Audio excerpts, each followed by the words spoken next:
Welcome everybody back to Boost Motion, guys, and today we're going to talk about what happened to my Q50 at the racetrack. But guys, before I get into my video, please, if you do have an IG, Instagram, you can add me at Boost in Motion at IG to ask me questions. Everybody else does, so why don't you do the same thing? But otherwise than that, guys, let's get into the video. Alright guys, so I want to talk to you guys a little bit about, one, I'm going to be looking for this axle, at which I found somebody, but I just want to talk about the search for it. Number two, the interchangeability of these axles. Now, before you guys even jump into it, no, these axles do not snap and break. This is not a common thing. This is just something that happened to me. I'm one of those few tiny bit amount of people that it happened to, okay? So before I get into talking about interchangeability, number one, this axle broke because I had this car has 17,000 miles, one. Two, my car is lowered on coilovers suspension. Three, I live in Brooklyn, New York. I'm always hitting potholes. It's some of the tough, roughest road. Number three, yes, the front axle inner joint actually started to crack, okay? That's what happened. This axle didn't pop out the differential, no. This axle cracked at the inner joint. Now, what the best way I can actually kind of sum this up on why it broke is when I actually talked to a few other people, it was the amount of twisting force that kept on being applied to the front. Now, our cars are rear-wheel drive. If you're all-wheel drive Q50, Q60, or even the 3.7 guys, we're rear-wheel drive biased. That means most of the power will always go to the rear. Compared to, let's say, a Nissan Murano, which is a transverse and it's all-wheel drive, usually most of the power goes to the front, and then they'll send some of the power to the rear if they need be. So if you ever seen some of my older videos where I've been launching a car in slow motion, you can notice that the rear wheels will start spinning faster than the front wheels. That's just something that happens with aggressive launching, and this is how you get the all-wheel drive error, right? Now, what the car would do is apply more torque, or more force to the front wheels to try to speed up those front tires to catch up with the rear ones. Now, because it's applying that torque and using the amount of ABS, what I would say is the axle is actually spinning within the joint. Now, repetitively, these joints aren't made of steel. They're like made out of like not cast iron, like a perforated metal. Usually those metals have little air pockets in it. This is the same type of metal that AutoZone or some of these aftermarket companies would recast their metal with, right? So repetitively, it happens.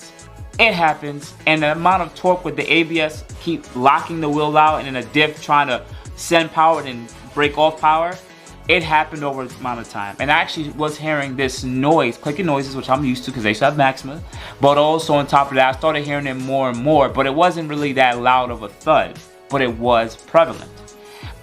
With the amount of aggressive launches that I had at that track today, with the prep, I was probably getting traction in the rear, the front were breaking traction, the amount of torque, sooner or later these spider cracks in that inner joint started opening up, and that's why you saw in video with me making turns 12-1. Wow, something happened with the car, guys.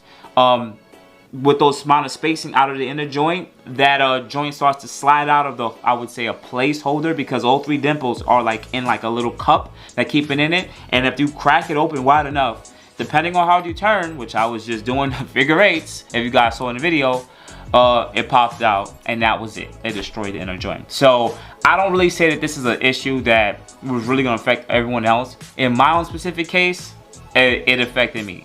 No one else from what I know that have aggressively fast cars have had this issue yet. So I'm just one of the fortunate ones that happened. So hit the like button. Hit that like button just right now. That would help me out so much.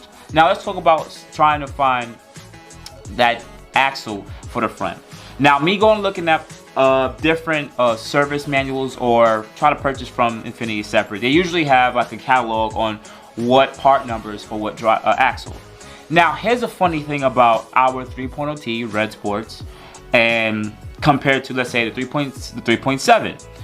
All right, they're saying that the passenger side front axle can only be used on the 3.0T and the red sports only. That's what they're stating. But there's also confusion where they're saying that passenger side front axle can also be used on the 2018 hybrids, which is also very confusing. But then when you go, let's say, for instance, now let's say you want to get an axle from a 3.7. The 3.7 passenger side axle doesn't apply to the 3.0Ts. Well, that's fine. We all would assume that, right? That makes sense. But the inner joint and the outer joint, the ones that slide into the spindle, because you can rebuild these axles, they're the same parts. Now, me coming back from the Maxima days, right? Usually with these axles, they usually might change the length of one of the pipes, or one of the, I wouldn't say pipes, but one of the joints may be a little longer. So the axle may be a little longer. Sometimes they add a harmonic balancer, so it can make that that drive axle spin more freely or without shaking or anything like that. And I noticed that our passenger side axle doesn't have a harmonic balancer. I'm very confused about that. We should definitely have one, but they don't have it on there. That could probably be one of the reasons why we get some kind of shake and shudder off the line. That could be a reason too, for those lower guys like me. But I also just noticed that when you go to 3.7, it doesn't apply, right? But let's say you want to get a driver's side front axle. Here's the thing. The driver's side front axle you can use for the 3.7s, 3.0Ts, and red sports. So you're telling me Infiniti you can use the same drive axle for the left side, but for the right side it's not the same? Very, very confusing. But whatever it is, unfortunately, I just said, you know what? Let me not take a chance and go get a 3.7 passenger side axle. I don't run into any issues. Let me get a 3.0T. Now, let's talk about pricing. The full price was like $900. No. Number two, let's knock that off. Number one, that's gone. I'm not buying it new. Discount. I found it on discount. $600. No. I want money for car parts. I'm not going to put my middle finger up. But number three, let's buy it online. When I went to go look online, let's say carpart.com, to buy it used, most of them seemed like they were confused between the passenger and the driver's side, and that I'm not going to take a risk waiting for a few days to get an axle to come in for them to send me the wrong axle. Didn't want to run into that issue, didn't want to have that problem. I wanted to be able to drive to somewhere and literally put the axle in my hand and be like, all right, this is it, because I know it's it. You get what I'm trying to say? So I finally got in PA. I ended up driving over there and getting the axle. So now, got the axle in my possession, and I'm gonna have the axle installed at All Out Motorworks, and I'm gonna make a video separately for that. But at this current moment, I just want to talk to you guys about just why it was so annoying. And yes, I got the axle for $150. Thank God. Yes. So I'm gonna get that axle installed, but I just wanted to talk about a little bit of what have happened with the car. I don't think this is a common issue at all. This is just my own fluke that happened. I'm just the one that it happened to.